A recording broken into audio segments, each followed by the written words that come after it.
Hello दोस्तों, कैसे हैं आप सब। आशा करती हूँ आप सब अच्छे होंगे। फ्रेंड्स, मैं भी अच्छी हूँ। एक नई वीडियो के साथ आपके सामने आई हूँ। फ्रेंड्स, आज हम बात करेंगे कि फरवरी के मंथ में आप कौन कौन से प्लांट की कटिंग लगा सकते हैं जो कि आपके परमानेंट प्लांट बने रहते हैं। फ्रेंड्स, इस टाइम पर हमें बहुत सारी कटिंग्स लगानी चाहिए क्योंकि ये टाइम ऐसा होता है, ना अधिक सर्दी होती है ना गर्मी होती है, तो बहुत सारे प्लांट की कटिंग इस समय पर चल जाती है। और जो हमारे परमानेंट प्लांट होते हैं, इस तरह के प्लांट लगा लेंगे तो आपके गार्डन में कभी भी फूलों की कमी नहीं होगी। सबसे पहला जो प्लांट है वो जेट प्लांट है। जेट प्लांट घर के लिए शुभ प्लांट माना जाता है और छोटी से छोटी कटिंग भी इसकी लग जाती है। इस टाइम पर आप जेट प्लांट की टोपियार भी बना सकते हैं और इसको कटिंग से ग्रो भी कर सकते हैं। इसके लिए आपको आधी सैंड और आधी मिट्टी लेनी है और नॉर्मल मिट्टी में नीचे की पत्तियों को तोड़ के एक छोटी सी कटिंग भी आप इसको ग्रो कर सकते हैं और आसानी से ग्रो हो जाएगी। बस पानी कम डालिए और 2 घंटे की धूप में रखिए। उसके बाद जो दूसरा प्लांट है क्रसूला का प्लांट है, ये मैंने अभी सितंबर लास्ट और अक्टूबर में कटिंग से ग्रो किया है, तो मैं इसकी अभी कटिंग नहीं कर रही हूँ, बस आपको दिखा रही हूँ कि आप इसको लगा सकते हैं। इसकी भी जो थोड़ा मजबूत सी कटिंग बन जाए तो उसको काट लीजिए और आसानी से इसको नॉर्मल मिट्टी में भी लगा सकते हैं और छोटे से छोटे पॉट में भी आप ग्रो कर सकते हैं। ये भी प्लांट ऐसा है कि इसको पानी कम डालना है तो आसानी से ग्रो हो जाएगा।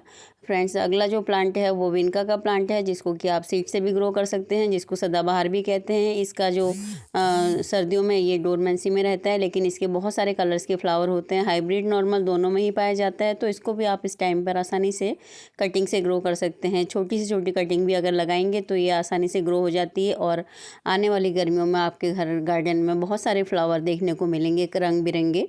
और फ्रेंड्स, मैंने अभी कुछ दिन पहले ही इसकी कटिंग लगाई थी जो कि अभी ग्रो हो गई है और थोड़े ही दिन में इनमें फ्लावरिंग शुरू हो जाएगी। इनको मैं इस छोटे छोटे प्लांट को मैं पॉट्स में शिफ्ट कर दूँगी तो ज़्यादा अच्छी फ्लावरिंग शुरू हो जाएगी इनमें। अभी मैंने नीचे ज़मीन में डाले हैं। उसके बाद है ये गार्लिक वाइन, जो कि बहुत ही खूबसूरत प्लांट होता है। इसमें विंटर में और फिर साल में 3 बार फूल आते हैं, अप्रैल में और दिसंबर में, और उसके बाद मार्च में भी इसमें अभी फ्लावरिंग होगी। फ्रेंड्स, तो ये भी इसको भी आप कटिंग से ग्रो कर सकते हैं और सदाबहार प्लांट रहता है, परमानेंट प्लांट। उसके बाद नेक्स्ट है टिकोमा का प्लांट, जो कि हाइब्रिड और नॉर्मल दोनों वैरायटी में आता है। इसको मैंने लास्ट ईयर फरवरी में ही ग्रो किया था। 1 साल के अंदर ही 8-9 महीने में इसने फ्लावरिंग शुरू कर दी थी। तो ये हाइब्रिड और नॉर्मल दोनों में होता है, तो आप कटिंग से ग्रो कर सकते हैं। ये है अजवाइन का प्लांट, जो कि मेडिकेटेड प्लांट भी होता है और इसको ग्रो करना बहुत ही आसान है। छोटे से छोटे पॉट में लग जाता है और आसानी से एक छोटी सी कटिंग भी आप लगाएंगे तो बहुत आसानी से ये लग जाती है। फ्रेंड्स, मेरे पास बहुत सारे प्लांट हैं, इसलिए मैं लगा नहीं रही हूँ प्लांट, आपको बस कटिंग करके दिखा रही हूँ कैसे लगाना है। जो हमारे न्यू बिगनर्स प्लांट लवर हैं उनको मैं बता रही हूँ कि इस तरह से आप लगा सकते हैं। उसके बाद है ये जिगजैग प्लांट, जो कि जिसमें फ्लावरिंग नहीं होती है, लेकिन ये जो एयर प्यूरीफाइंग प्लांट है इसको भी आप इस टाइम पे कटिंग से लगा सकते हैं। बहुत इजीली ग्रो हो जाता है। इसकी कटिंग को आप 1 दिन 2 दिन पहले रख दीजिए काट के, और उसके बाद जब इसका ये जो दूध सूख जाए तो उसके बाद आप लगाएंगे तो आसानी से लग जाएगा। इसकी जो नीचे की पत्तियां हैं उनको आप निकाल दीजिए और कहीं पर भी कैसी भी मिट्टी में आप ग्रो करेंगे तो बहुत आसानी से ग्रो हो जाएगा। उसके बाद है ये एल्युमिनियम प्लांट। इसको एल्युमिनियम प्लांट शायद इसलिए बोलते होंगे कि इसकी पत्तियों में जो कलर होता है वो एल्युमिनियम की तरह होता है और बहुत ही खूबसूरत प्लांट होता है और बहुत आसानी से कटिंग से ग्रो हो जाता है। मेरे पास इसके बहुत सारे प्लांट हैं। इसकी पत्तियां जो हैं बहुत ही खूबसूरत होती हैं। एक छोटा छोटा सा फ्लावर भी मैंने इसमें देखा है, वो भी आता है, लेकिन अभी नहीं है, सूख गया वो फ्लावर। तो इसको भी आप आसानी से कटिंग से ग्रो कर सकते हैं। उसके बाद है यूफोबिया मिली, ये जो हाइब्रिड और नॉर्मल दोनों वैरायटी में आता है। मेरे पास ये वाइट कलर में है, तो इसी को मैं आपको दिखा रही हूँ। तो इसको भी आप कटिंग से ग्रो कर सकते हैं इस टाइम पर। उसके बाद है पर्सलिन पोर्चुला, जो इसका जब सीजन आने वाला है, मैंने ऐसे करके अपना स्टोर करके रखी हुई है पोर्चुला को, क्योंकि मेरे बहुत सारे पॉट्स में थी तो पॉट खाली किए तो मैंने एक जगह पे इकट्ठा कर दिया और पॉलीथीन से कवर भी किया था, जिससे कि ये सर्दियों में ओस से ख़राब ना हो। तो काफ़ी बची हुई है, अब इसी का टाइम आ रहा है, तो इनको भी आप लगा सकते हैं और आप हैंगिंग बास्केट में लगा दीजिए, बहुत खूबसूरत लगेगा। उसके बाद है जेरेनियम, जो कि बहुत आसानी से कटिंग से लग जाता है, बहुत सारे कलर्स में आता है। बस कटिंग लगाने के बाद में पानी कम दीजिए, 4-5 इंची की कटिंग ले लीजिए और कैसी भी मिट्टी में अगर लगा देंगे तो बहुत आसानी से ग्रो हो जाता है, बहुत सारे कलर्स में आता है।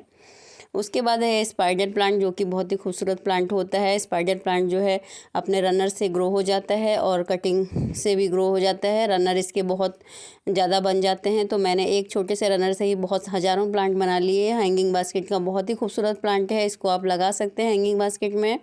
उसके बाद है ये बेबी सनरोज, जो कि बहुत ही खूबसूरत प्लांट होता है, सदाबहार होता है। पानी से आपको बचा के रखना है और छोटी से छोटी कटिंग इसकी लग जाती है।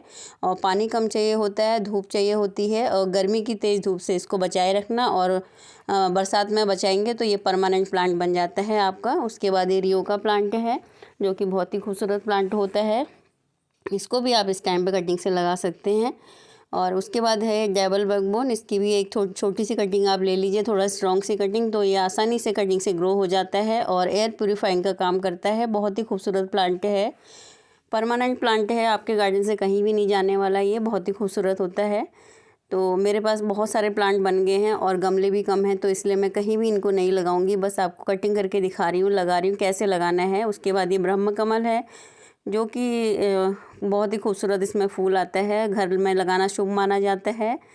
तो इसकी आप छोटी से छोटी पत्ती से भी इसको ग्रो कर सकते हैं। अगर आधी पत्ती भी लेंगे तो उससे भी ये ग्रो हो जाता है। बस इसको इसकी जो जहाँ से आप कट कर रहे हैं वहाँ से आपको नीचे मिट्टी में दबा देना है। मैंने भी देखिए आधी पत्ती ग्रो की है, तो बहुत आसानी से ग्रो हो जाता है। उसके बाद है ये इचीबेरिया, ये एक सकुलेंट है, लेकिन और सकुलेंट से ये बहुत इजीली ग्रो हो जाता है, ज़्यादा केयर नहीं करनी पड़ती। तो इसको भी आप इस समय कटिंग से छोटे छोटे कटिंग लेंगे तो ये बहुत आसानी से ग्रो हो जाता है। उसके बाद है ये वेंडिंग जू, जो कि बहुत आसानी से ग्रो हो जाता है और हैंगिंग बास्केट का बहुत ही खूबसूरत प्लांट होता है। उसके बाद ये पर्पल हार्ट है, जो कि बहुत आसानी से ग्रो हो जाता है। अभी विंटर में इसका डोरमेंसी पीरियड चल रहा था, लेकिन अभी इसको आप लगा सकते हैं। फ्लावरिंग भी अच्छी होती है, इसमें छोटे छोटे फूल आते हैं, तो बहुत आसानी से ये ग्रो हो जाता है। हैंगिंग बास्केट में भी इसको आप लगा सकते हैं।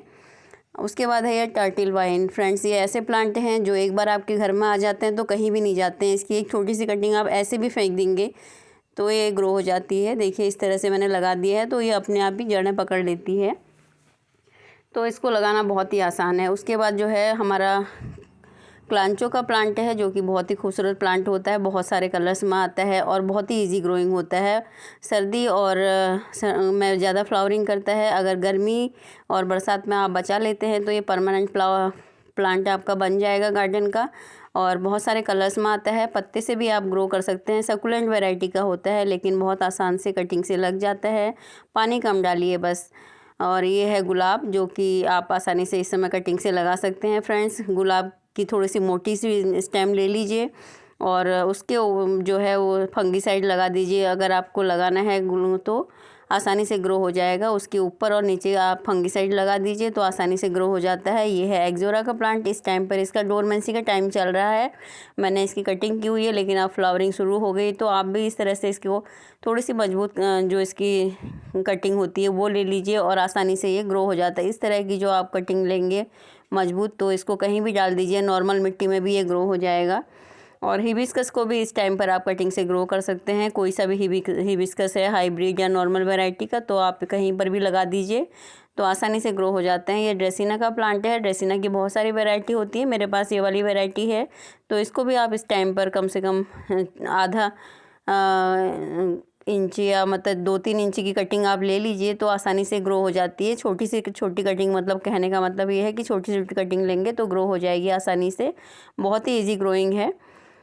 उसके बाद ये मनी प्लांट है, जो कि सभी का फेवरेट होता है और आसानी से इसकी कटिंग लग जाती है। इसके पत्ते भी ग्रो हो जाते हैं, लेकिन मैंने कटिंग लगाई है जो कि बहुत ही आसानी से ग्रो हो जाती है। इस टाइम पर इसकी छोटी से छोटी कटिंग आप लगाएंगे तो आसानी से ग्रो होगी। जितनी छोटी कटिंग होगी उतना आसानी से लग जाती है। कोलियस है, जो कि अपनी पत्तियों की खूबसूरती के लिए जाना जाता है। इसको आप छोटे छोटे प्लांटर में लगा सकते हैं और कटिंग से इजीली ग्रो हो जाता है, तो इस टाइम पर आप इसी कटिंग लगा सकते हैं।